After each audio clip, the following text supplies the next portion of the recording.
Juliette Méadel, en tant que porte-parole du Parti socialiste, vous avez adressé, je crois, sur Twitter, vos sincères condoléances à la famille de Rémi Fraisse. Oui, c'est d'ailleurs ce qui a été fait aussi à la fois par le gouvernement et par le premier secrétaire du Parti socialiste, parce que c'est évidemment un drame, que c'était un jeune homme qui n'était pas connu pour être un jeune homme violent, et que ces manifestations-là sont à la fois légitimes, mais il ne faut pas non plus considérer que toutes ces manifestations-là se terminent par des actes de violence. Et il y a aujourd'hui, on le sait, des groupuscules qui ont intérêt à cette radicalisation des mouvements.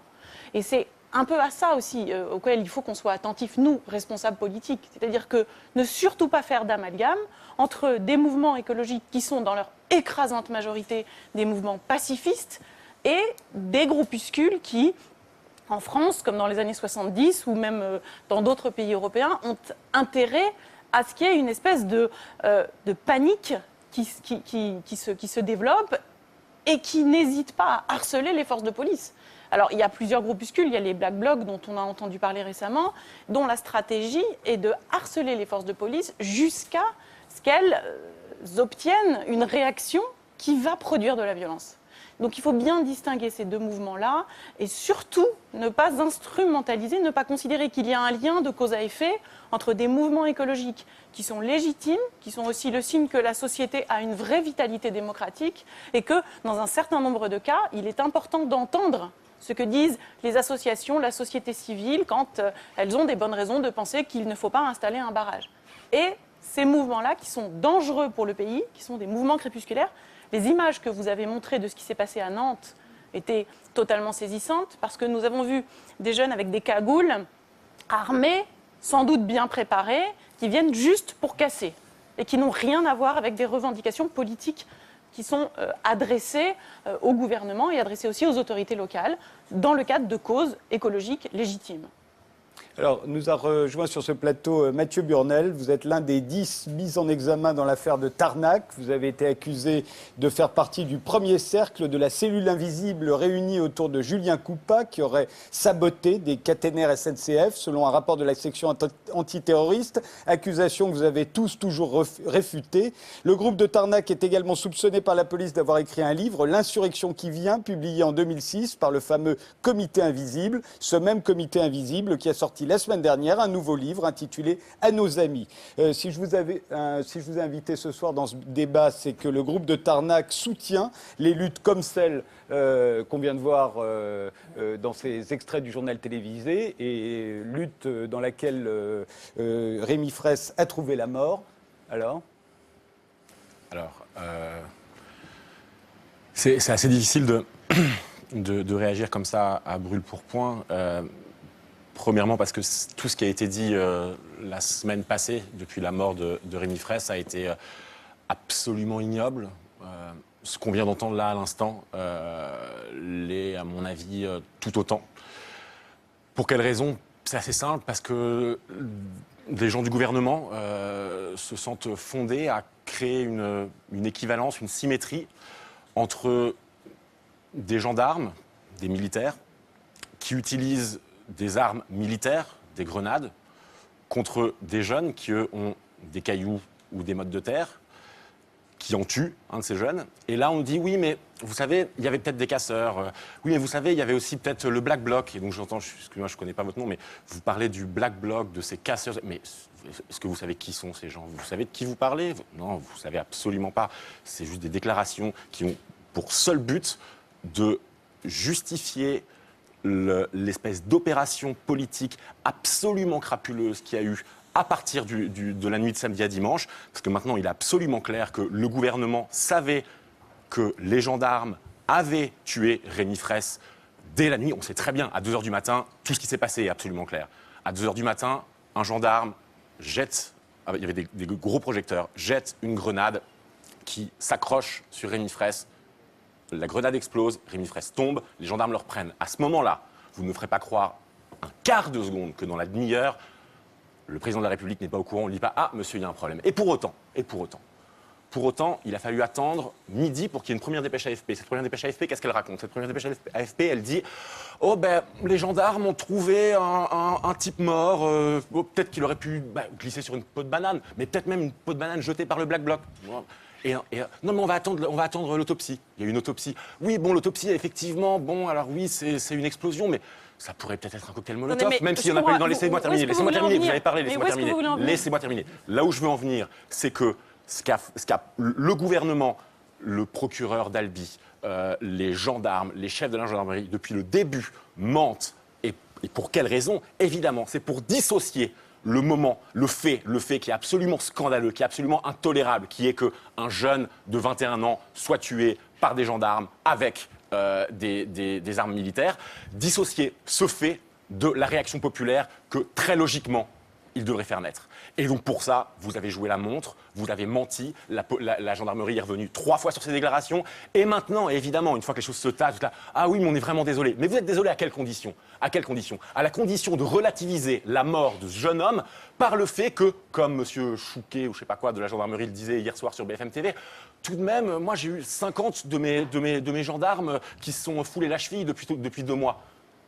Vous apportez une justification au fait clair, net et précis qu'aujourd'hui, en France, la gendarmerie se permet, et ce n'était pas que le cas samedi, c'est le cas depuis au moins 3 ans, depuis le début de Notre-Dame-des-Landes, depuis le début de cette lutte du testé, depuis les luttes qu'il y a eu contre les lignes THT, les policiers, aujourd'hui, et les gendarmes, systématiquement utilisent les flashballs, tirent et éborgnent des gens, systématiquement envoient des grenades de désencerclement et mutilent des gens. Aujourd'hui, le message que votre gouvernement soutenait, et d'ailleurs, M. Cazeneuve l'a assumé, il a dit « ce n'est pas une bavure », M. Cazeneuve assume le fait qu'aujourd'hui, si on veut lutter un tout petit peu conséquemment, un tout petit peu sérieusement, il faut savoir qu'accessoirement, on peut en mourir parce qu'on a laissé une carte blanche totale aux gendarmes. Et évidemment, aucun gendarme n'a jamais voulu tuer Rémi Fraisse. Mais par contre, ce qu'il voulait, c'était qu'il rentre chez lui. Ce qu'il voulait, c'est que tous les gens qui, comme lui et comme nous, luttons, qu'on rentre chez nous, qu'on ait peur.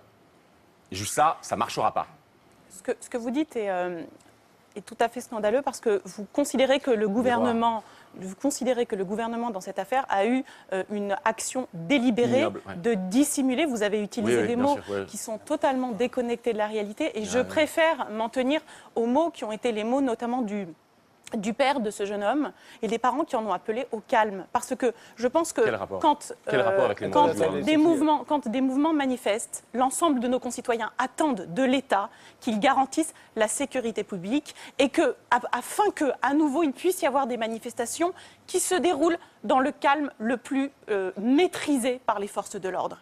Et c'est ça l'objectif d'un gouvernement de gauche ou de droite, c'est que, nous avons des avocats ici autour de cette table, c'est que les manifestations puissent se dérouler dans le respect du calme et de l'ordre public. Quand un événement de cette nature-là se produit, personne, absolument personne ne peut en tirer une quelconque satisfaction. Mais absolument personne. Vous croyez que le gouvernement actuel se satisfait du décès d'un jeune homme qui manifestait de façon paisible? Vous n'avez pas écouté ce que j'ai dit, en fait. Donc, là, ce que je vous demande, c'est d'essayer de faire preuve d'un minimum de maturité politique et de ne pas chercher à mettre de l'huile sur le feu. Vous êtes en train de mettre de l'huile sur le feu. Et moi, je crois que ça ne servira pas la cause que vous défendez. Et donc, je vous en conjure, essayons de garder l'esprit le plus calme possible, ne serait-ce qu'en mémoire de ce jeune homme qui est décédé et dont personne ne peut se satisfaire de la mort.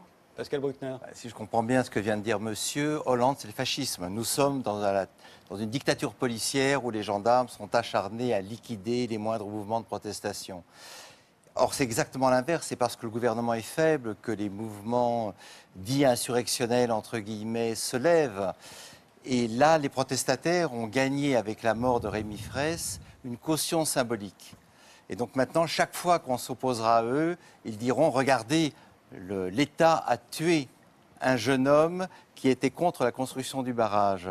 Mais cet avantage, ce bénéfice peut se retourner contre eux parce que monsieur ne connaît pas les Black Blocs ni les mouvements protestataires. On les a vus tout à l'heure. Ils ont cassé Albi, ils ont cassé à Rennes, ils casseront ailleurs.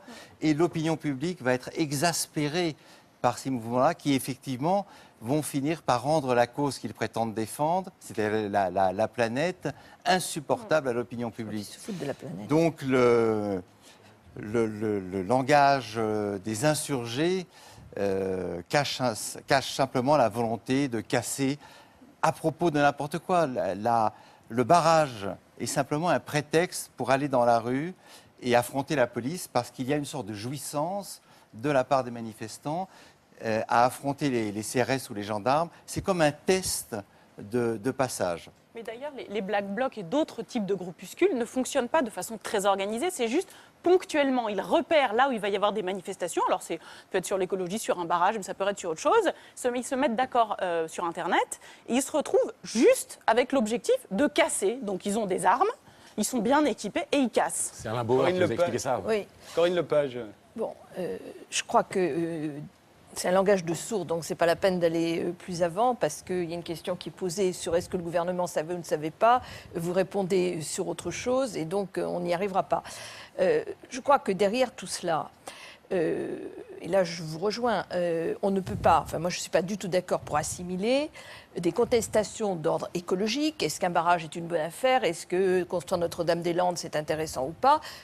Qui renvoie à une deuxième question sur laquelle je veux venir, et le fait de groupes pour lesquels la cause environnementale est très franchement tout à fait accessoire et qui ont des objectifs politiques extrêmement précis, qui est celui ce sont des anarchistes, très souvent, de gens qui veulent porter atteinte à l'ordre public et qui ont des terrains de jeu, j'allais dire, tout désignés lorsqu'il y a des manifestations de ce genre. Mais, et ça, je crois qu'il ne faut pas le nier, derrière tout cela, vous avez quand même un problème entre la légalité et la légitimité. C'est-à-dire que sur un certain nombre de sujets, aujourd'hui, la manière dont les décisions se prennent sont telles que des intérêts généraux ne sont pas convenablement défendus et que les mécanismes de concertation, de discussion, d'élaboration conjointe de la décision ne fonctionnent pas dans notre pays. Ça fait partie du blocage auquel nous sommes confrontés. Et c'est précisément parce qu'il y a ce manque de légitimité, même si une décision est légale, que vous avez ces affrontements de plus en plus forts. Tout simplement parce que tel projet peut être très coûteux en termes financiers, c'est le cas de Notre-Dame-des-Landes et pas servir à grand-chose, ou parce qu'il peut être surdimensionné, sauf que si on avait convenablement monté le dossier, s'il y avait eu un débat entre les gens qui habitent sur place, les besoins des agriculteurs qui peuvent exister, même si on peut n'être pas d'accord sur le fait qu'il faut irriguer le maïs dans le sud-ouest, mais ça c'est encore un autre sujet. Peut-être on s'est arrivé à un projet d'une envergure beaucoup plus modeste qui aurait répondu aux besoins des petits agriculteurs parce que c'était finalement ça qui était important et qui n'aurait pas entraîné les déboisements et les atteintes au patrimoine naturel comme on l'a vu là. Donc je crois que derrière tout ça, si vous voulez, c'est vraiment un processus décisionnel qui chez nous ne marche pas et ne marche plus. Philippe Reynaud. Moi je serais... Un mot d'abord sur ce que disait monsieur tout à l'heure, parce que je crois qu'il ne faut pas s'éterniser sur cette question, mais je pense qu'il faut radicalement distinguer la question écologique de la question de ce qui n'est même pas l'extrême gauche, mais disons d'une fraction de la gauche radicale qui a effectivement une politique qui est au-delà de toute alliance, qui ne cherche pas l'alliance même, qui n'a pas de débouché électoral, qui n'a de débouché que dans la pause révolutionnaire, alors éventuellement relégué par des gens comme le groupe de monsieur qui sont des sortes de pieds nickelés, si vous permettez, c'est-à-dire des gens qui effectivement n'ont sans doute pas fait grand-chose, mais qui s'exaltent à dire qu'on est dans une situation pré-fasciste ou quelque chose comme ça. Mais en revanche, je crois que la question sérieuse, c'est celle que vient de poser Corinne Lepage, mais avec la difficulté particulière que je pense effectivement qu'on a un problème dans les processus de décision, mais formellement, dans le cas du barrage, là, le processus de décision était à peu près convenable. Ça fait 10 ans que le projet est discuté, qu'il a été adopté par une majorité renouvelée au Conseil général, qu'il est soutenu, bon, certes il est combattu par une partie des syndicats paysans, mais pas par tous, et il a fallu attendre les événements tragiques de la semaine dernière pour qu'on ait un rapport d'expertise qui tombe comme ça sur le plateau, et on nous dit finalement...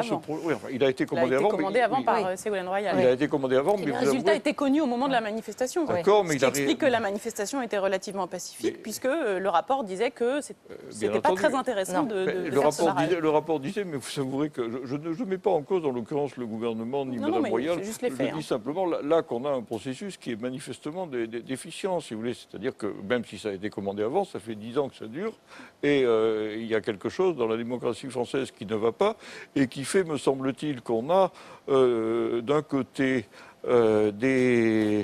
des gens qui disent peut-être de bonne foi, d'ailleurs, mais ça a été fait légalement, les tribunaux administratifs ont rendu leur... Il n'y a pas eu de jugement, il n'y a pas eu de recours. La justice aurait été saisie, peut-être précisément que le procès aurait eu cette vocation de... Justement, elle ne l'a pas été. Non, elle ne l'a pas été. Et du coup, on a une sorte d'appel à la démocratie directe sauvage, qui n'est pas la démocratie directe, mais les manifestants, éventuellement relayés par les porte-voix de la Révolution.